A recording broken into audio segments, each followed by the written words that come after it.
한번 따라 하실까요? 그가 나를 증언하실 것이요. 이런 제목으로 말씀의 은혜를 나누기를 원합니다. 하도 날랐더니 배가 고프네 벌써. 배가 고파서 어떡하냐 이게는. 한 번 더 따라 하세요. 그가 나를 증언하실 것이요.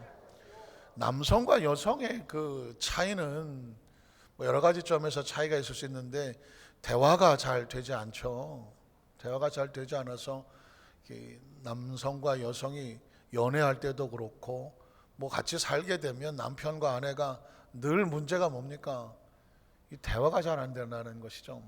왜냐하면 사인이 서로 달라서 그럴 수 있습니다.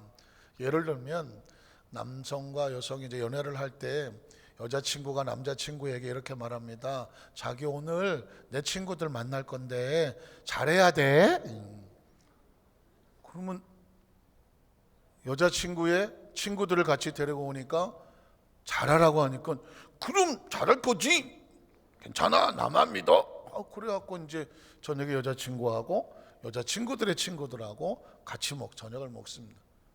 그러면 잘하라고 했으니까 여기 저기 차도 이렇게 드시고 반찬도 요거 좀 드시고 아이고 아줌마 여기 밥 떨어졌어요. 밥도 좀 주시고 열심히 챙깁니다. 잘하고 있지 않습니까?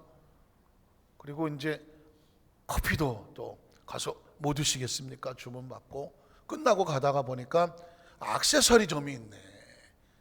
이게 마지막 휘날레를 잘하지 않겠습니까?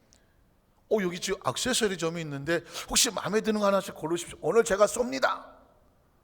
그래서 어머머머머 그래갖고 뭐 하나씩 다 사주고 갔습니다. 엄청 잘하지 않았습니까? 근데 여자친구 표정을 보니 어떻습니까? 거의 저승에서 온 사자 같은 표정을 하고 있습니다. 사실은 남자친구는 뭘 기대합니까? 너무 잘했어. 아이고 이제 나는 내 친구들한테 아마 좋은 남자친구라고 인정받을 거예요. 뭐 잘했죠. 뭐 이런 거 기대하지 않았겠습니까? 근데 왜 이 여자친구는 저승사자 같은 얼굴을 하고 있습니까? 그래서 뭘 잘못했나 싶어갖고 왜 내가 뭐 잘못했어? 모르겠어. 지가 잘못했는지. 이렇게 말한다는 겁니다. 그 남자들은 도무지 이해를 못합니다. 돈 쓰고 서비스 열심히 해주고 싸다고 맞은 느낌이 지금 어떻게 해야 돼 이거? 도대체 여자친구는 왜 이렇게 도끼 눈을 하고 얼굴에 불을 붙이고 있을까요? 여자친구가 남자친구에게 내 친구가 오니까 잘해라고 한 것은 누구한테 잘하는 것입니까? 나한테 잘하는 거예요. 내 친구들한테 잘하지 말고 누구한테 잘하라는 거예요? 나한테 잘하라는 거예요. 내 여자친구들 앞에서 나를 끔찍히 여겨갖고 모든 것도 내 여자친구에게 하고 뭘 주문하더라도 자기한테 제일 먼저 물어봐야 되고 그리고 가다가 무슨 액세서리는 왜 다른 친구를 사줘?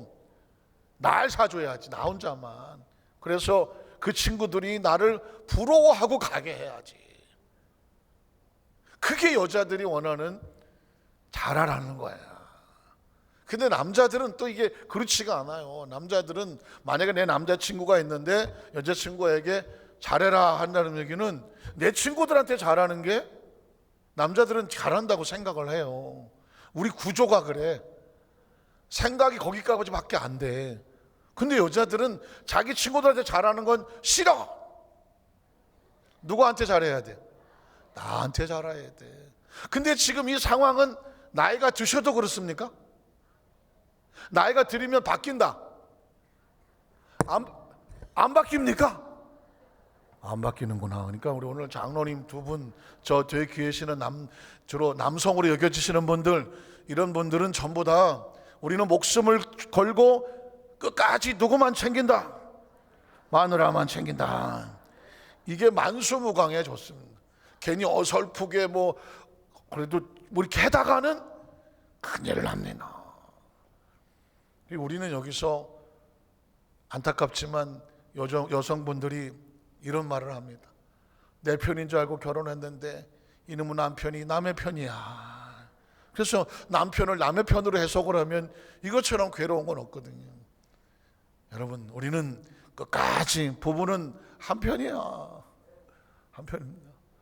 근데 이상하게 유아영 장남소리면 아멘을 하고 김원영 장남은 아멘을 안 합니다. 물론 다 같은 편이죠. 오늘 제가 말씀드리고 싶은 것은 뭐냐면, 신앙생활을 하다가 보면은요, 누가 내 편이고 누가 내 편인지 정확한 편 구분을 해야 합니다.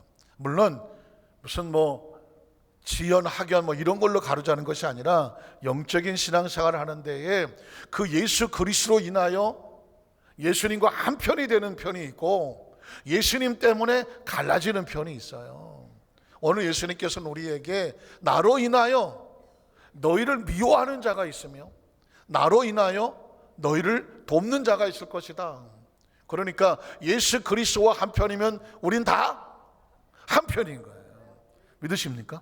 예수 그리스도와 같은 편이면 동서양을 막론하고 어떤 곳에 피부 색깔이든 키가 어쩌든 언어를 어떻게 쓰든지 간에 누구를 막론하고 예수 그리스도에서는 한 편인 거예요. 그런데 안타깝지만 누구를 막론하고 예수 그리스도와 함께 하지 않는 편은 우리 편이 아닌 거예요. 이거는 그렇다고 해서 싸우자가 아니라 영적인 분별을 해서 그리스도의 나라를 확증해 나가는데 한 편이 되어야 하며, 그렇지 않은 것에 대해서 우리가 당연히 우리를 적대시하더라도 예수 그리스도로 인하여 당하는 때로 고난과 시련과 핍박과 억울함은 우리 편이 아니기 때문에 당연히 당해야 된다는 거죠. 오늘 예수님은 그 이야기를 우리에게 말씀하고 있습니다. 우리 첫 번째로 적군이 있습니다.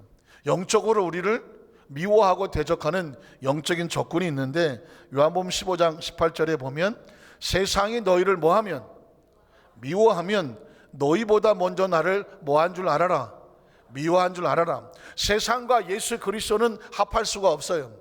여기서 말하는 세상이란 뭐냐면, 마귀의 지배를 받는 하나님을 대적하는 세력을 말하는 것입니다.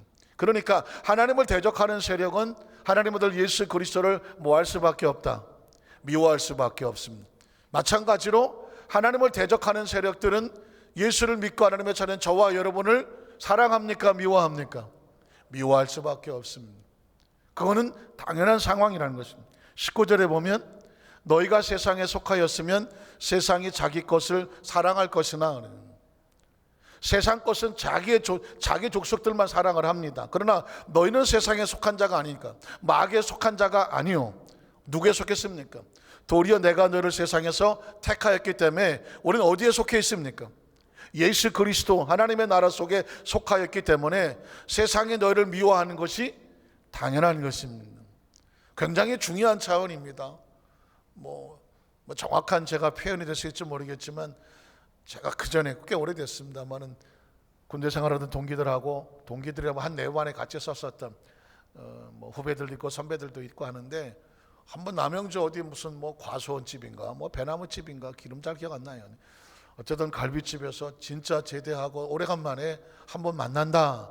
그래서 자기들끼리 오래 만났는데 제가 같이 한번 만난 적이 있었습니다. 기대가 되죠. 군복 입고 하다가 이제 사회생활하고 각자 자기 위치에서 만나니까 진짜 기대감을 가지고 한번 만났습니다. 만나보니 뭐합니까? 예상은 했지만 뭘 쳐드십니까? 거의 술 쳐드시지 않겠습니까? 그러나 갈비집이니까 저는 뭐만 집어먹었습니까? 고기만 싹싹 집어먹지 않았겠습니까? 지네들은 처음처럼을 드시는지 진보를 드시는지 하여튼 간에 계속 드셔. 나는 콜라에다가 갈비만 쩍쩍 집어먹고 앉아있는. 어쨌든 그러고 있었어요. 보니까 술들이 다 거나하게 챘어. 옛날 군대 얘기하면 재미는 있죠. 그때 어쩌고 했지만 그 얘기를 했습니다. 끝나고 가니 이것들이 술이 다 쳐드셔서 어떻게 합니까? 그 중에 차 안 가져온 놈을 제가 부천까지 정말 팔자에 없이 이거 대리 태워갖고 거기 탁 태워다 주고 염창동 태워주고 그래서 그냥 옛날 생각해서 아이고 쫄병들에게 태워주고, 그리고 집에 왔는데 다음에 연락이 안 와요. 밤에 그 고생을 하고 됐는데, 그래서 내가 하도 연락이 안 와갖고 나중에 물었더니 말을 쭈삣 하고 하자 했더니 목사님하고 술을 먹었더니 술 맛이 안 난다고 그러죠. 고기만 하도 먹어서 고깃값만 잔뜩 나왔다 그러거든요. 아니 내가 밤에 대리까지 다 해줬는데, 내가 저 부천에다가 저 염창도까지 대다 줬는데, 아 이것들이 그다음부터 지금까지 안 옵니다. 하여튼간에 지금까지 안 와. 목사님하고 술을 먹었더니 술 맛이 안 난다 그러네요. 어떻게 보면 너무 당연한 걸지도 모르겠습니다. 자기들하고 같이 뭐 어쩌고 저쩌고 해야 되는데 거의 욕 아닙니까? 군대 말은 막 해야 되는데, 이게 뭐 거룩하게 하고 앉아 있으니 거룩한 것도 없어. 난 갈비만 먹은 거지. 근데 지들이 볼 때는 안 그런 거예요. 같이 맞장을 치고 뭐 어쩌고 저쩌고 뭐 이 새끼 저 새끼 뭐 어쩌고 해야 되는데 안 그런단 말이에요. 그러니까 어떻게 보면 저는 가급적 그 친구들하고 뭐 동기도 후배든 좀 이렇게 어울려 주려고 애를 썼으나 자기들이 볼 때는 그래요. 불편해. 여러분, 예수 믿는 성도들은요, 어딜 가면 그 사람들이 좀 불편해야 정상입니다. 어떻게 이게 교회 다니는 분인데 우리하고 전혀 다를 게 없어. 아주 좋아. 그냥 이렇게 되면 이 상황이 좋은 것 같긴 하지만 나에게 문제가 있는 거야. 이거 나에게 문제가. 세상적으로 자기들이 세속적으로 노는 데 있어서 내가 거기 갔는데 너무 좋다고 하면 내가 이거 뭐 좀 문제가 있지 않나 생각을 하면서 그들이 우리를 불편해하게 생각을 해야 하는 게 정상이라는 것입니다. 왜냐하면 세상은 예수님을 불편하게 생각했습니다. 그냥 자기들이 손가락질하고 하고 싶은 대로 막 살아야 되는데, 예수님이 보니까 그게 아닌 거거든. 너희가 그렇게 해서 하나님 나라에 들어갈 수가 없다라고 말하니까, 그러니까 그들은 예수님을 미워했거든요. 예수님을 따르는 크리스천들은 세상이 미워해야 당연한 것입니다. 20절 볼까요? 20절에 보면 내가 너에게 종이 주인보다 더 크지 못하다는 말을 기억하라. 사람들이 나를 박해하였은즉 너희도 박해를 당하는 것이 정상이고, 자, 내 말을 지키면 너희 말도 지킬 것이다. 또 그 다음에 21절에 보면 그러나 사람들이 내 이름으로 말미암아 이 모든 일을 너에게 하리니 이는 나를 보내신 이를 알지 못한, 하나님을 모르기 때문에 예수님을 미워했고, 너희가 미움을 당하는 것도 역시 그들이 하나님을 알지 못하기 때문이라는 것입니다. 자, 그렇다면 두 번째로 이 적군의 죄, 세상에 하나님 믿지 않는 그들의 죄에 대해서 예수님께서 설파를 하시는 거죠. 22절에 보면 내가 와서 그들에게 말하지 아니하였더라면 죄가 없었으려니와 지금은 그 죄를 핑계할 수 없느니라.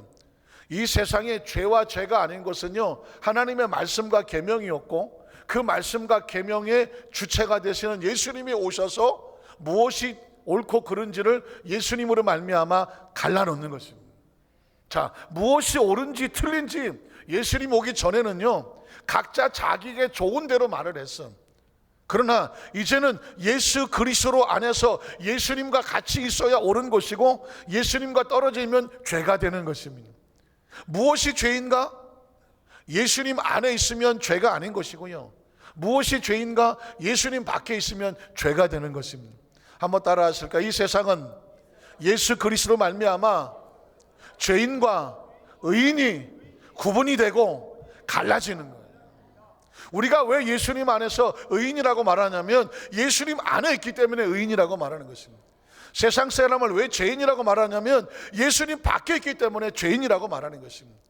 그를 믿는 자마다 멸망하지 아니하고 믿지 않는 자는 멸망하고, 그래서 왜 예수님만 구원자라고 말하냐면 예수님으로 인하여 세상이 갈라지기 때문입니다. 예수님으로 인하여서 천국과 지옥이 갈라지는 것입니다. 예수님으로 인해서 의와 의인과 죄인이 갈라지는 것입니다. 예수 그리스도로 말미암아 옳은 것과 틀린 것이 갈라지는 것입니다. 믿으십니까? 예수님으로 말미암아 믿는 자와 믿지 않는 자가 갈라지고, 이 신자와 크리스천, 예수를 닮은 자와 예수를 성경을 아는 것 같으나 자기 마음대로 해석을 하면 그 사람에게는 그 말씀이 구원이 되지 않는 것입니다. 그래서 예수님은요, 이 세상의 모든 것에 구분합니다. 아예 심지어 서기, 기원전, 기원후 이렇게 말하는 2019년, 이것도 누구 때문에 갈라진 거라고요? 예수 그리스도로 말미암아 갈라진 것입니다. 왜 2019년입니까? 예수님 태어난 이후 2019년 됐기 때문에 그걸 갖다가 이제 기원후라고 말하는 것입니다. 그러면 기원전은 뭐예요? BC는 뭐예요? 예수님 태어나기 이전. 그러니까 우리가 알든 모르든 말이에요, 이 세상은 예수 그리스도로 말미암아 갈라지고 있습니다. 그래서 저와 여러분이 예수를 믿는다, 교회 다닌다, 이게 아니에요. 예수 그리스도로 말미암아 의인이 되었으며, 예수 그리스도로 말미암아 하나님의 자녀가 되었으며, 예수 그리스도로 말미암아 세상에 따돌림을 당하든 손가락질을 당하든 무슨 비난을 당하든 조롱을 당하든 혹시라도 공산주의에서 핍박을 당하든 누구로 인하여? 예수 그리스도로 인하여 당하는 거라고 한다면 누가 책임을 지겠습니까? 예수 그리스도께 책임을 지는 것입니다. 하나님의 나라가 책임을 지는 것입니다. 기꺼이 그것을 알았던 사람이요, 복음을 들고 저 핍박받는 곳에 복음을 전하다가 순교를 당합니다. 왜 그럴까요? 예수님의 이름을 위해서 내 생명을 드러내는 것이죠. 여러분께서 드려진 모든 헌신과 봉사와 이 모든 것도 누구로 인하여? 예수 그리스도로 인하여 감당을 하는 것입니다. 적어도 우리의 신앙생활 속에 지금은 너무 편하지 않습니까? 누가 우리 예수 믿는다고 손가락질을 합니까? 예수 믿는다고 핍박을 합니까? 감옥에 넣기를 합니까? 예수 믿는다고 전도한다고 방해하기를 합니까? 사실은 가장 편안한 시대에 신앙생활을 하고 있기 때문에 가장 위험한 시대에 복음을 정하고 있습니다. 예전에는요, 옛날 일제 치하에 공산 치하에, 지금도 저 북한에 마찬가지, 중국에도 마찬가지인데 핍박이 있으니 악착같이 그걸 지키기 위해서 지하 땅굴도 들어가고, 그리고 헐벗고 가난해도 그 신앙 하나 지킨다는 프라이드를 가지고 끝까지 버텼어. 그러니 그들의 신앙은 어둠 속에 빛나는 새벽길처럼 빛이 날 수밖에 없었지. 그들이 순교를 각오하고 신앙생활을 했단 말입니다. 그 피가 지금 이 대한민국에 수도 없이 깔려서 오늘날까지 온 거예요. 지금은 누가 예수 믿는다고 해서 누가 우리를 잡아가기를 합니까? 합니까? 그러다가 보니까 신앙이 어떠냐면 뜨뜻 미지근해. 이게 예수를 믿는 건지 안 믿는 건지, 이게 죄송하지만 목사인지 목사가 아닌지, 이게 전도사인지 전도사가 아닌지, 무슨 장로인지 권사인지 안수입사인지, 이게 애매한 거예요 지금. 여러분, 지금 이 시대가 좋은 건 아니에요. 쿠어바디스라는 영화를 기억하지 않습니까? 예수 믿는 거 하는 것 때문에 그 원형 경기장에 끌려 들어가서 쇠고랑에 차여갖고요, 사자하고 싸워야 돼. 사자하고. 우리가 무슨 힘이 있어서 사자하고 싸우겠어. 그 사자밥이 되어가면서 그 가운데 찬양을 부르고 하나님 앞에 기도하고 기꺼이 끝까지 굴하지 아니하고 생명을 던졌던, 사자밥이 되어가면서도 신앙을 지켰던 그 고고함과 아주 꼿꼿함과 그 담대함과 그 서리빨 같은 신앙의 추상과, 아무리 권력이 거꾸로 들려고도 권력이 거꾸로 지지를 않고, 사자 같은 이런 이 공포의 두려움 앞에서도 거꾸로 지지를 않아. 그래서 오히려 로마의 황자가 두려워하고, 그 자리에 있던 그 수많은 군중이 희덕거리면서 사자밥이 돼가던 크리스찬을 비난하고 조롱하던 사람이 경악을 할 수밖에 없게 만드는 이유가 뭐냐면 신앙의 서리빨 같은 거예요. 이게 빛이 나는 거지. 수천만 명이 모여갖고 뭘 했네? 그래서 어쩌다고? 그들이 삶 속에서 얼마나 신앙으로 꼿꼿하게 서느냐고. 그 한 사람을 찾아내기 위해서 몸부림을 치는 것입니다. 제가 어느 자료를 보니까 이제 좀 더 자세히 알게 되면 혹시라도 이제 보여드리겠는데, 일본에 신앙을 지키기 위해서 수백 년간 불교인 행세를 했다는 자료가 있어요. 선교사들을 통하여서 복음이 들어갔는데 다 추방됐는데 산속 깊은 곳에서 크리스찬들이 몇십 명이 면면이 이어가면서 하도 핍박이 심하고 잡히면 죽어가니까 머리를 빡빡 깎고 승려복을 입었어. 겉으로 보니까는 다 불교도인 줄 알아. 그러나 그들은 그 산속에서 모여서 찬양을 부르고 기도를 하고 하나님 앞에 예배를 드리고, 자신들이 크리스찬이라고 하는, 크리스찬은 이거를 가슴에 품기 위해서 목숨을 걸고 그들이 순교할 수 있으나, 그들이 순교해 버리면 이 복음이 어디로 가? 그 모습을 하면서도 한 사람 한 사람씩 전도를 해가며 크리스찬을 만들고, 겉모습은 머리를 깎고 중복을 입고 앉아 있으나 그 속에서 예수를 믿는 그 복음을 위해서 그 수모와 고통을 겪으며 있었던 가짜 그리스도인이라고 말하는, 겉으로는 그렇게 보이지만 그 위장된 크리스찬, 그러나 그 사람들은 어떤 피묻힌 심정으로 그 속에서 복음을 위해서 목숨을 걸었겠냐고요. 그런 사람이 잡히면 그 자리에 사형이었어요. 그런데도 복음을 전하기 위해서 그들은 그렇게 살았다는 것입니다. 엄청난 일입니다. 지금 일본의 기독교 인구가 1%밖에 안 됩니다. 1억 2천이 넘어가는 인구 가운데 1%밖에 안 돼. 그 엄청난 핍박 속에서, 우상 숭배 속에서 그들은 예수를 믿으면 목숨을 겁니다. 그래서 일본에는요, 교회 성도 20명만 되면 그 교회는 차고 넘쳐. 모든 면에 차고 넘쳐. 왜 그런지 아십니까? 목숨을 걸어버려. 그냥 믿기가 힘들어서 그렇지 믿으면 그냥 목숨을 걸어버려. 얼마나 무섭습니까? 이게 이 기상이라는 게 굉장히 무서운 거예요. 우리 크리스찬들은 적어도 예수를 믿으면 그냥 교회의 신앙의 사명에 목숨을 걸어야 그게 크리스찬인 거예요. 뭐 좀 힘들면 뭐 뒤로 빠졌다가 뭐 좀 한번 나오고, 이게 이제 훗날 우리가 하나님 앞에 설 때에 우리의 신앙의 진가가, 신앙의 농도가 100%인지 90%인지 70%인지 뭐 50% 적당히 살다가 뭐 무늬만 크리스찬인지 그건 아무도 몰라. 그건 마지막 날 서서 나와 하나님과 사이 1대1로 쓰는 거예요. 1대1로 쓰는 거라고. 예수님 말씀은 내가 세상에서 핍박을 받았으니 너희가 핍박을 받는 건 당연한 거야. 그냥 뜨뜻 미시곤하다가 그냥 적당히 신앙생활 하다가 가는 사람은 그대로 갈 것이고, 그냥 내 목숨을 걸고 하나님의 나라에서 정말 100% 크리스찬답게 그렇게 신앙생활 가든지, 그건 아무도 몰라. 나하고 누구만 알아? 하나님만 아는 거예요. 이 시대 속에서 그럼에도 불구하고 어떻게 하느냐? 가장 중요한 신앙의 본질을 내가 준비하고 누가 이래라 저래라 할 것도 없어. 어차피 다 놓고 갈 거예요. 그렇게 아끼던 다 놓고 가. 다 놓고 가. 알잖아요. 뭐 이런 얘기를 해야 돼? 알잖아요. 우리가 점점 세월이 벌써 오잖아요. 점점 오잖아요. 그 가운데 중요한 건 뭐냐 그러면 내 남은 날수가 얼마야? 남은 날수 동안에 내가 어떻게 살아야 되겠느냐? 신앙의 농도를, 내가 이제까지는 뜨뜻미진하게 살아왔지만 이제부터는 누가 뭐라 그런다고 해서 거기에 시달려서 이 아까운 시간을 빼앗길 수 없고, 언제 시험 들고 앉았어? 언제 섭섭하고 앉았어? 언제 놀아다니고 있겠어? 언제 누워 있겠어? 언제? 내가 남은 날수가 뭐 100살 산다고 해서 내 나이가 뭐 60살이 40년을 살겠지, 누가 보장을 해? 누가 보장을 해? 아무도 보장 못해요. 하루아침에도 부고 소식이 정신없이 날라 들어오잖아요.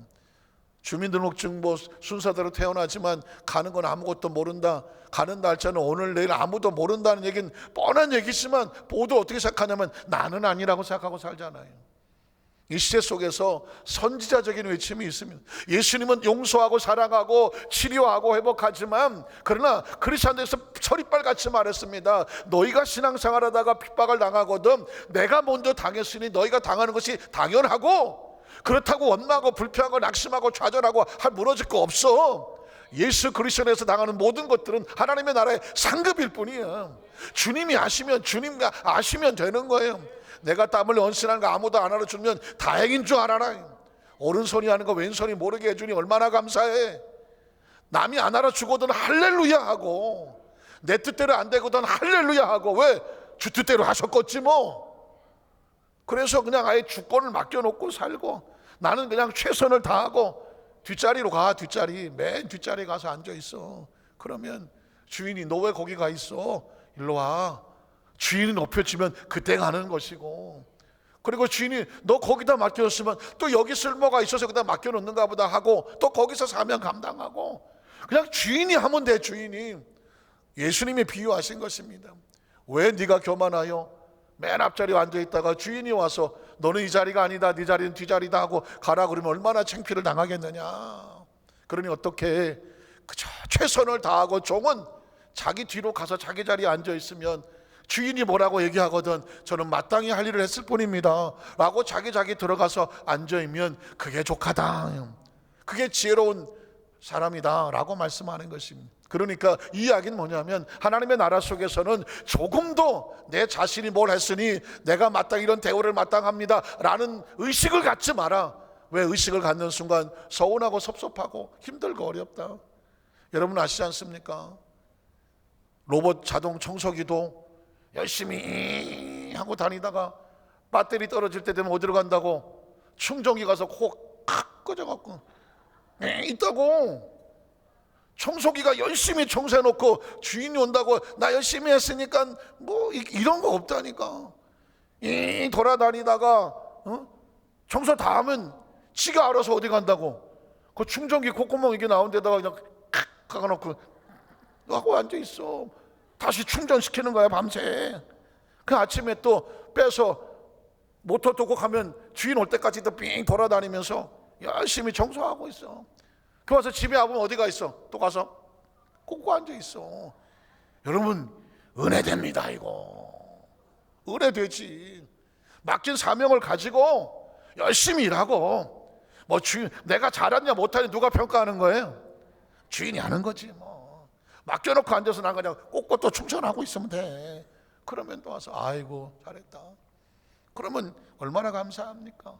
뭐가 기뻐하느냐? 깨끗해진 모습을 보고 주인이 와서 청소가 잘 됐다라고 기뻐하는 모습을 보면 그냥 코 꽂고 또 자는 거지 뭐 하고 자면 되는 거지. 그게 종이라는 것입니다. 끊임없이 우리 위치를요 하나님이 갖다가 우리 위치 확인을 자꾸 시켜주는 거예요. 그래야 네가 편하고 마음도 감사하고 원불교가 아니라 기뻐하고 기도하고 뭐 한다? 감사한다는 것입니다. 자, 그러면 세 번째로 넘어가겠습니다. 우리의 아군은 누구예요? 우리의 아군. 요한복음 15장 26절로 갈게요. 우리의 아군이 있습니다. 적군만 있는 게 아닙니다. 이 세상에 하나님을 대적하는 세력만 있지 않아요.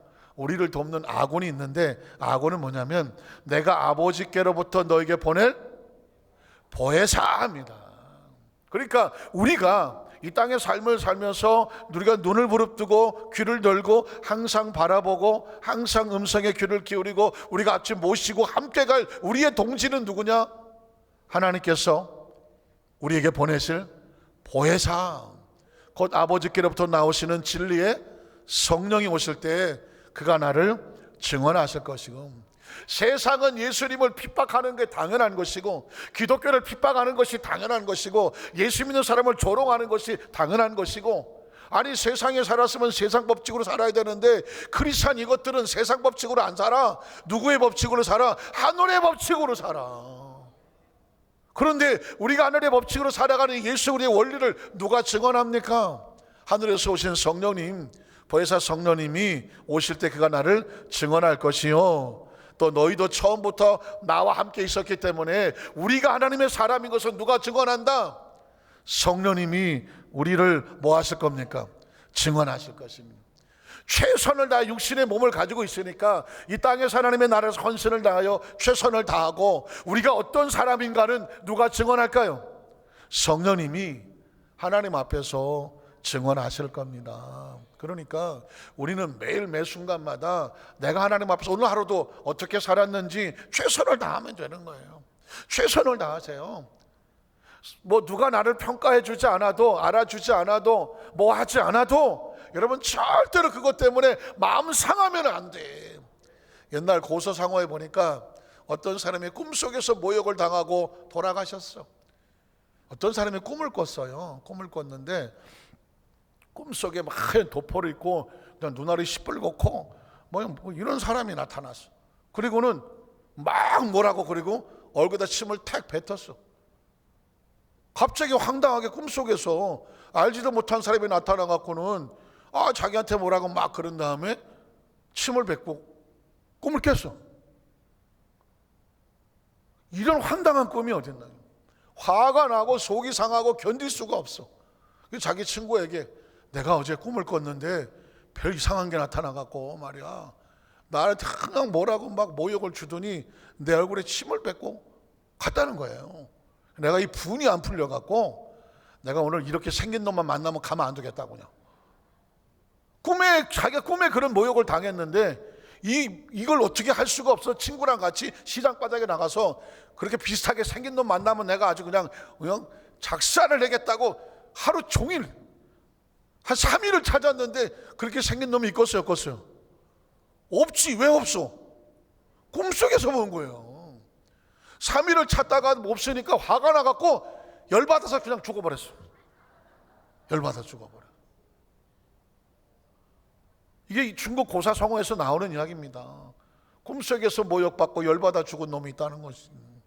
이 이야기는 뭐냐면 이게 죽을 일입니까? 죽을 필요가 없는 일입니까? 죽을 필요가 없는 거예요. 이건 꿈속에서 무슨 개꿈인지 무슨 꿈인지 하여튼 간에 꿈속에서 있지도 않은 일이야. 근데 남은 건 뭐냐? 내가 모욕을 당했다네. 꿈속에서 모욕을 당한 그 모욕감 때문에, 그 모욕감을 내가 누구를 분풀이를 해야 되겠는데 이게 없어, 그런 놈이. 그러니까 분풀이를 못 해갖고 억울해서 죽어버렸어.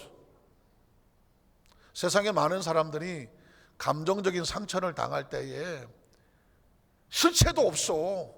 남은 건 모욕감밖에 없어. 억울함, 분노, 막 그냥 배신감, 수치감, 이 감정이 내 속에서 끓어. 근데 이건 남이 알아요, 몰라요? 남이 몰라. 이거 준 놈 이게 잡아쳐 죽이고 싶은 이 막 복수감과 보복감이 이게 돼요, 안 돼요? 이걸 할 수도 없어. 그러면 결국 이것 때문에 누가 죽는 거예요? 내가 죽는 거예요. 그러니까 어떻게 하면 좋겠어요? 꿈에 그냥 이게 하면 꿈에서 본 거는 어떻게 냅둬버려. 그냥 다음에 꿈 나타나면 그때 가서 복수해. 그냥 꿈속에 가서. 실제적으로 마음속에 많은 감정, 이 쓰디쓴 감정들은요, 사실은 잘 이렇게 해서 옆에다 그냥 이렇게 내보내. 이렇게 감정이 왔잖아요. 막 이런 거, 아유 그래, 막 속상함이 왔잖아. 얘를 내가 다 담으면 안 되고, 아이고 너 왔냐? 아이고 저쪽으로 가, 저쪽으로 가. 난 너 별로 이렇게 안 좋아해. 막 그런 마음에 모욕감. 아이고 왔어? 너도 저쪽으로 가. 저쪽으로 가, 저쪽으로. 하고 내가 내 마음에 받아주지를 말하라는 것입니다. 이게 턱턱 내 마음에 받아주는 순간, 처음에는 이게 와서 그냥 그런 것보다 했지만 이게 들어와서 나를 지배하고 막 속이 상하게 하고 밥맛도 없게 하고 막 화장도 안 받고 떡이 치고 그냥 머리 해놨더니 드라이는 막 뿌시시하고 뭘 해도 자고 나도 푸석푸석하고 이게 안 돼. 소화도 안 되고 쓸데없이 허리만 아프고 그냥. 왜냐하면 이런 아픈 감정이 오면 몸이 어디 약한 데를 건드리고 와요. 아무것도 한 거 없는데 갔다 막 허리가 쑤시고 무릎이 아프고 목도 뻐근하고 막 뭔가가 막 이게 또 불편해. 이건 왜 그런지 아십니까? 내 안에 어딘가 내가 이 털어버려야 될 감정이 내 속에 어딘가를 주고 앉아갖고 지가 조정을 하고 앉아서 그래요. 사랑하는 성도 여러분, 오늘 저와 여러분에게 왜 예수님께서 너희의 우고는 성령님이라고 말씀을 하냐면, 우리 안에 모셔드릴 분은 성령님밖에 없어. 다른 감정, 부정적인 감정은 오시잖아. 손님으로 빨리 돌아가시라 그래. 아이고 지나가시라, 빨리 지나가시라 그래. 인정하고 환영하고 모셔드릴 것은 성령님밖에 없어요. 많은 것들이 부부간에도 마찬가지고, 괜히 쓸데없이 부부간에도 말 한마디에 툭 큰일 나잖아요. 제가 예전에 우리 집사람하고 한번 싸운 적이 있는데, 저는 그날 이후로 내가 말투를 고쳤습니다. 이 남자들은 대부분 군대 생활한 기억이 있어 갖고요, 말이 약간 군대식 말투가 있어. 근데 우리 집사람이 그 얘기를 하기 전까지 제가 몰랐어요. 뭐라 그랬는데, 알았어, 됐어, 이런 것 같아요. 내가 군대 말이에요. 거기에 군대 무슨 감정이 있습니까? 뭐가 있습니까? 뭐 가져오면 네 알았습니다. 그러면 그래 알았어. 됐어. 그래 알았어. 다음 일을 계속 해야 되니까 그 뭐 쫄병을 무시하는 것도 아니고 보고자를 무시하는 것도 아니고, 그래 알았어. 오케이 그래 됐어. 다음 계속 가야 돼. 이런 말투였어요. 근데 우리 사람이 뭐라고 그러는데 됐어 알았어. 그랬나 봐요. 갑자기 분위기가 찬 거야. 이게 가만히 보니까 한쪽 끝에 가서 울고 있는 거예요. 왜? 뭐가 문제냐 했더니 말을 안 해. 나중에 알고 보니까 본인은 뭐 이렇게 좀 이렇게 하려고 그랬던 건데 내가 알았어, 됐어. 그게 굉장히 마음이 차갑게 말을 들었다는 거야. 그때 제가 그 마음을 만지는 거야. 나는 당신한테 무슨 감정이 있거나 아니면 그 순간에 무시를 하거나 그런 전혀 의도가 하나도 없었어. 이게 아마 내가 습관적으로 군대에서 쓰던 말이 나온 것 같아. 여보, 내가 미안해. 내가 앞으로 다시는 군대형으로 당신의 마음을 아프지 않게 할게. 제가 사과를 정식으로 했어요. 그랬더니 뭐 좀 있다가 좀 풀어지는 것 같긴 하지만 그 다음부터 제가 긴장하는 거죠. 어떤 상황에서도 이렇게 내가 말하기 전에 말을 함부로 던지면 안 되겠구나. 저는 저희 집 아이한테도 몇 번 사과를 했습니다. 미안하다. 엄마 아빠가 목회를 하면서 너 어린 시절에 혹시 조금 강압적이거나 네가 목사님 아들이기 때문에 뭔가 엄마 아빠가 또 너를 좀 제껴놓고 돌보지 못한 부분에 아픔이 있다면 내가 미안하다. 했더니 이놈이 눈물을 띠띠 흘리는 거예요. 사실은 우리 어렸을 때, 자기 어렸을 때 엄마 아빠가 옆에 있어주길 원했는데 엄마 아빠가 옆에 없었다고 그러더라고. 그래서 그때 너무 많이 힘들었다고 그런 얘기를 하는 거예요. 그래서 미안하다. 아빠가 사과한다. 그랬더니 이놈이 그러니까요. 이게요. 누군가는 먼저 그런 감정들을 빨리 이렇게 옆에 지나갈 수 있도록 그런 얘기를 해줄 필요가 있더라고요. 그래서 그 마음에 갇힌 것들을 빼줘야 그 사람도 살고, 그걸 먼저 아는 사람은 이렇게 해주면 좋고요. 아니면 누구도 안 해주잖아. 만약에 내 안에 있는데 누가 그런 말을 안 해주면 내가 어떻게 처리하느냐? 내가 그 부분을 털어버려야 돼. 괜찮아. 너는 소중해. 그 사람이 그런 건 잘 몰랐을 수도 있어. 그렇지만 내가 너 감정을 내가 옆으로 비켜줄게. 내가 받아주진 않을 거야 하면서 그 감정이 내 안에서 벗어나가도록 슬쩍 옆으로 손님처럼 잘 정중히 모셔서 내보내. 그걸 가슴에 품고 있으면요. 저희 집 아이도 내일 모레 30인데 그런 얘기할 때가 한 20대쯤 되거든요. 그러니까 어렸을 때부터 10몇 년을 다 안고 있었잖아요. 우리 사람도 알고 보니까 이제 군대 제대한 지가 언제예요? 군대 말투가 아직 살아서 내가 그 얘기를 하니까 그런 상처를 받기도 하더라고요. 그러니까 우리가 사는 삶 속에 많은 부분요, 감정들이 서로 왔다 갔다 하는 것들이에요. 그래서 누군가 먼저 그 감정에 대한 것들을 미안하면 미안하다, 죄송하면 죄송하다, 사과하면 사과하기도 하고, 아니면 내 말 어떤 것이 상대방의 마음에 감정을 아픔해 줄 것이 있다면 사전에 조심해 나가고, 또 우리 스스로도 나를 지키기 위해서 내 안에 있는 감정들을 빨리빨리 내보내서 이 안에는 오직 우리의 우구는 누구밖에 없느냐? 성령님밖에 없어. 성령님 안에서 기뻐하고 기도하고 감사하고, 결론은 할렐루야. 우리 장로 회장님 하여튼 간에 그냥 한마디만 하면 다 나와. 결론은 할렐루야. 시작도 할렐루야. 매일매일 할렐루야. 그게 예수님께서 우리에게 말씀하시는 거죠. 매 순간 이 말씀으로 승리하시기를 주님의 이름으로 축원합니다.